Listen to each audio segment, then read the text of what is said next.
The number 23 was released in 2007. The film was generally viewed as a flop, though audiences were much more forgiving of the film than critics were at the time. The film was written by Fernley Phillips, who has few other credits outside of the number 23. The film was directed by Joel Schumacher, who has dozens of other directorial credits to his name, covering a broad spectrum of successful, middle-of-the-road, and unsuccessful films. The film's protagonist, Walter Sparrow, is played by Jim Carrey, whose last film prior to the number 23 was 2005's Fun with Dick and Jane. Carrey followed the number 23 with Horton Hears a Who and Yes Man in 2008. This was viewed as a period in Carrey's career where he was branching out, trying new projects and trying to break the pigeonhole of being viewed solely as a comedian. The number 23 was one of Carrey's darker or more extreme films, and at the time was probably viewed as a significant risk to his brand due to the multiple sex scenes and instances of violence it contained. Walter Sparrow is a middle-aged, blue-collar family man who works as an animal control specialist. Walter has a wife and a son and appears to be pretty normal, stereotypical dad dialogue and all. How do I look? Did you? I look like a rock star, don't I? He even turns down the sexual advances of a woman at a party who is basically throwing herself at him, showing that he is committed to his family. However, when his wife happens across a book at a local bookstore, she introduces it to Walter, who slowly becomes fixated to an unhealthy extent on the story. Okay, so let's talk diagnosis. Here are some observations I made about Walter over the course of the film. Obsessive, negative view of self, nightmares, possible sleeping difficulty, paranoia, ideas of reference, which is the belief that coincidences have a strong personal significance, difficulty distinguishing fantasy from reality, traumatic childhood, he murdered his college girlfriend, he attempted suicide, suffered a traumatic brain injury, developed amnesia, does display empathy, has a moral compass, believes in righting wrongs. So after spending time with the movie and looking at the behaviors, I think the clearest diagnosis for Walter is post-traumatic stress disorder, or PTSD. Now, the diagnostic criteria for PTSD in the DSM, which we use in the field to diagnose pathological behavior, is actually quite lengthy. So to help with the length, I'm going to break down each section and try to explain each criteria in layman's terms. A. Exposure to actual or threatened death, serious injury, or sexual violence in one or more of the following ways. Okay, so we've got 4 criteria here, but Walter only needs to meet 1 from this section. A1 is experiencing the traumatic event. So Walter has had more than one event in his life that would meet this criteria. For instance, Walter's dad killed his mother in front of him during his childhood, and Walter murdered his girlfriend. He also jumped out of a window, which resulted in a TBI, and that can be viewed as a traumatic incident as well. We don't have enough information about Walter's childhood to diagnose his younger self, though it's probable that he met PTSD criteria at that time, but since the movie is mostly focused on Walter as an adult, that's where we're going to be focusing as well. And adult Walter again stabbed his girlfriend to death, which caused him significant distress, so that does qualify. Adult Walter also tried to kill himself, resulting in a TBI, which would also qualify. So as you can see, there are multiple routes we can take, but regardless of which route we do take, Walter pretty clearly meets criterion A1. A2 is witnessing the event. Walter murdered his girlfriend before his very eyes. Check. A3 is finding out that a traumatic event happened to someone you love, be it family or friend. So the murder isn't something that Walter found out about because he actually committed it himself. However, since he experienced amnesia and forgot about doing it when he later realizes that he murdered a loved one, I think that significantly distressing revelation would meet A3. Check. A4 is continuing to be exposed to details of the traumatic event. Now, this one is a little vague because we aren't giving a clear timeline of how long someone needs to be exposed to the event after experiencing or hearing about it in order to satisfy criteria. And we can actually See Walter pretty quickly move on from the revelation of his crimes by turning himself in and serving a prison sentence. He doesn't appear to be dwelling on the details of the murder when his family is visiting him at the end, but we have no idea how he spends his free time. So since we don't have the information, I'm going to say no to A4. But honestly, it doesn't matter since A only requires that we meet one of the 4 qualifiers. And since Walter already meets 3 of them, we can pretty comfortably move on.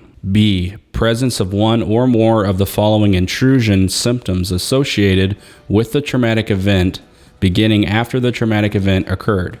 All right, so again, Walter only needs to meet criteria for one of these. Okay, B1 is persistent and uncontrollable painful memories of the traumatic event. So Walter doesn't have memories of the event since he suffered amnesia following his TBI, so he doesn't remember the traumatic event until the end of the movie. The movie ends shortly after his revelation, so we don't really know if he meets B1 because we don't have enough time to see if he begins experiencing the memories intrusively. Again, he seems to be doing relatively well at the end of the film when his family comes to see him. So since we don't have the evidence for it, I'm going to say no. 2. Nightmares of the traumatic event. Walter definitely has at least one of these during the film where he thinks he stabbed his wife to death in the same way he stabbed his girlfriend to death back in college. Check. Flashbacks where it feels like the traumatic event is happening again. Walter begins having distressing flashbacks to the traumatic event later in the film once he realizes that the murderer that he's been searching for is himself. Check. 4. Intense mental distress when cues that resemble the traumatic event are experienced. Walter is in distress as each detail of the event is uncovered, even before he realizes that he's the murderer. Check. 5. Physical distress when cues that resemble the traumatic event are experienced. Walter breaks into hysterics and is tearful when he fully remembers the traumatic event. Check. C. Persistent avoidance of stimuli associated with the traumatic event beginning after the traumatic event occurred as evidenced by one or both of the following. Okay, so we've got 2 criteria here. Walter only needs to meet one of them. 1. Avoiding painful memories, thoughts, or feelings about the traumatic event. So considering Walter tried to kill himself as an escape from the pain of living with the knowledge and feeling of having killed his girlfriend, I think that qualifies. Check. 2. Avoiding reminders that cause distressing memories, thoughts, or feelings about the traumatic event. So Walter actually tries to confront any vague reminder of the event throughout the film as he's trying to discover the truth, with the exception of the suicide attempt which I mentioned for C1. But again, the movie ends shortly after his full revelation about the traumatic event, so we don't really know if he's avoiding reminders of the bad memories or not. So since we don't really have enough information, I'm going to say no on this one. D. Negative alterations in cognitions and mood associated with the traumatic event beginning or worsening after the traumatic event occurred as evidenced by 2 or more of the following. Okay, so we actually have 7 criteria in this section and Walter only needs to meet 2 of them.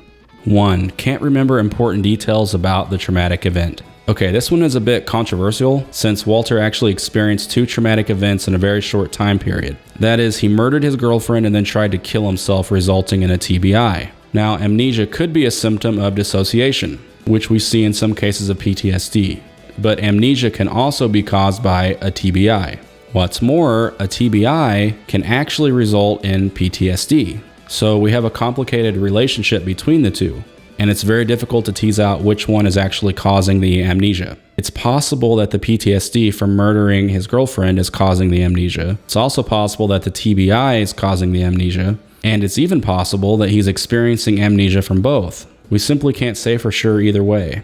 However, until the end of the film, Walter is unable to recall important details about his traumatic event as a child, the murder of his girlfriend, and the suicide attempt that caused the TBI, so we'll go ahead and say yes to D1, despite being unsure about the cause of the amnesia. 2. Exaggerated negative beliefs about self, others, or the world. So Walter is quite self-critical when he has his revelation towards the end of the film, and he thinks very poorly of himself. You weren't a bad person who got better. You were a sick person who became well. Check. 3. False beliefs about the cause or consequences of the traumatic event that result in blaming self or others. After Walter recalls his past, he blames himself for the murder of his girlfriend and admits that he tried to kill himself, both of which are accurate. Also, he doesn't try to unfairly blame himself for the death of his mother or his childhood trauma in general. So he doesn't meet D3. 4. Persistent negative emotional state. Walter spends much of the film in a state of fear, horror, anger, guilt, and/or shame. Check. 5. Reduced interest or participation in significant activities. Walter withdraws from his family to some degree, and he seems to stop going to work or participating in normal healthy functions of life throughout the course of the film. He's obsessed with pursuing the mystery/curse of the number 23 and uncovering the true identity of the author of the book, who he believes is the murderer. He significantly withdraws from other functions of life while on this pursuit. Check. 6. Feelings of detachment from others. Like I mentioned in D5, Walter begins to withdraw from his family to some degree, particularly his wife, which culminates with him temporarily believing that his wife actually wrote the number 23 and is a murderer. He also becomes paranoid about his wife's friend, believing that maybe they are having an affair together or are in some way conspiring against him. Check. 7. Persistent inability to experience positive emotions. Although Walter does display some positive emotions towards the beginning of the film, he seems miserable throughout most of the film, and rarely displays any sort of positive emotion, especially as the film progresses, and he descends further into unhealthy obsession. Check. E. Marked alterations in arousal and reactivity associated with the traumatic event beginning or worsening after the traumatic event occurred, as evidenced by 2 or more of the following. And once again, we only need to meet 2 of these 6 criteria. 1. Irritable behavior and angry outbursts. As Walter's paranoia grows, he becomes more erratic in his behavior and does show multiple angry and sometimes violent outbursts. Check. 2. Reckless or self-destructive behavior. We've already covered multiple examples of this in other criteria. Check. 3. Hypervigilance. Walter shows hypervigilance in his paranoia, obsession, and sleeplessness due to perseverating over the number 23 and the murder contained within. Check. 4. Exaggerated startle response. I didn't really see a good example of this happening in the film, so we're going to say no here. 5. Problems with concentration. Actually, as Walter becomes hyper-focused, concentration doesn't really seem to be a displayed problem for him, so that's another no. 6. Sleep disturbance. The film hints at this a few times when Walter is trying to fall asleep, but sees shadow people or hallucinations in his bedroom. Check. Okay, so 3 more and we're done. F. The disturbances last more than 1 month. The film actually doesn't give a very good timeline, so we don't know for sure, but I'm willing to wager that this behavior will continue to some degree for more than 1 month. There's even a hint at the end, after Walter has turned himself in for the murder of his ex-girlfriend, that Walter is still fighting with his mental illness, indicating that Walter isn't out of the woods just yet. Check. G. Symptoms cause significant distress or impairment in social, occupational, or other important areas of functioning. Again, as demonstrated in other sections of diagnostic criteria, Walter definitely meets this. Check.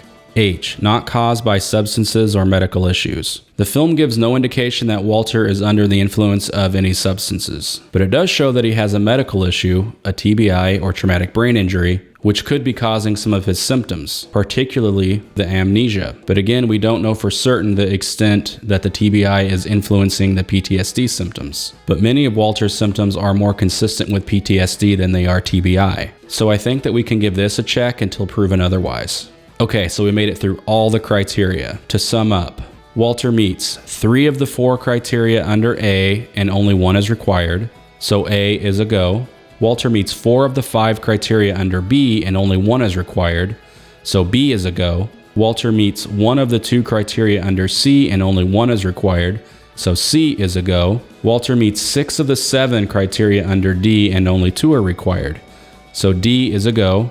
Walter meets 4 of the 6 criteria under E and only 2 are required, so E is a go. F, G, and H are all a go. Ladies and gentlemen, Walter meets criteria for post-traumatic stress disorder. Okay, so let's analyze some of this. When you combine the traumatic brain injury that we know Walter experienced with the PTSD, you have what's been called a perfect storm of distressing symptoms. And like I mentioned earlier, it's actually very difficult to tease out which disorder is causing which overlapping symptoms. And it's possible to have concurrent symptoms caused by both pathologies simultaneously. This makes Walter a particularly troubling case from a treatment perspective. We also don't know much about Walter's childhood, but given that his father killed his mother and then killed himself, all while Walter was watching, developing some PTSD symptoms following those events wouldn't be surprising. But the film doesn't say, so we can't really make any assumptions there. And it's also known that children can be incredibly resilient when faced with trauma, so maybe he bounced back relatively well. He made it to college, so he was obviously functioning at a decent level and doing something right. If you watch my video on 2004's The Machinist, starring Christian Bale, you'll actually see quite a few striking similarities between Christian Bale's character and Jim Carrey's. And that's because they both have PTSD. Okay, so one thing I have to point out, it's very troubling the way that one of Walter's doctors is portrayed. This doctor, who worked with Walter at a mental health institution after Walter killed his girlfriend and suffered a TBI, decides to pull a Dr. Loomis from Halloween and become fearful of Walter. He even calls Walter insane. Walter! No! Stop! What? It's insane. It's like the filmmakers wanted you to be afraid of Walter, so they wanted you to think he's Michael Myers or something, a character who terrifies even well-trained doctors who work with him. But this is ridiculous because if you've ever been to a state forensic inpatient mental health institution, you would know that Walter is actually very tame compared to the many folks who end up there. And psychiatrists generally view the people they work with as patients, not monsters. So this was just a complete mischaracterization that I think was inserted to make Walter seem edgier or more dangerous than he actually was to general moviegoers. Now, yes, you could argue that Walter is a murderer, and so he did demonstrate a level of dangerousness. But the thing about Walter is he has no criminal history prior to the incident with his girlfriend, and the film doesn't show that Walter had any sort of mental health issues prior to the event, other than some potential trauma following the events of his childhood. Not to mitigate Walter's crime, because obviously murder is not cool and what happened to his girlfriend was tragic, and this isn't to victim blame, but it's also important to look at the character of Walter's girlfriend. Walter's girlfriend was portrayed as an aggressive masochist who cheated on Walter, showed no remorse for her behavior, taunted Walter about it, teased Walter about how insignificant he was to her, and then made an abusive statement about Walter's father, which is sensitive information that Walter must have revealed to her because he trusted her.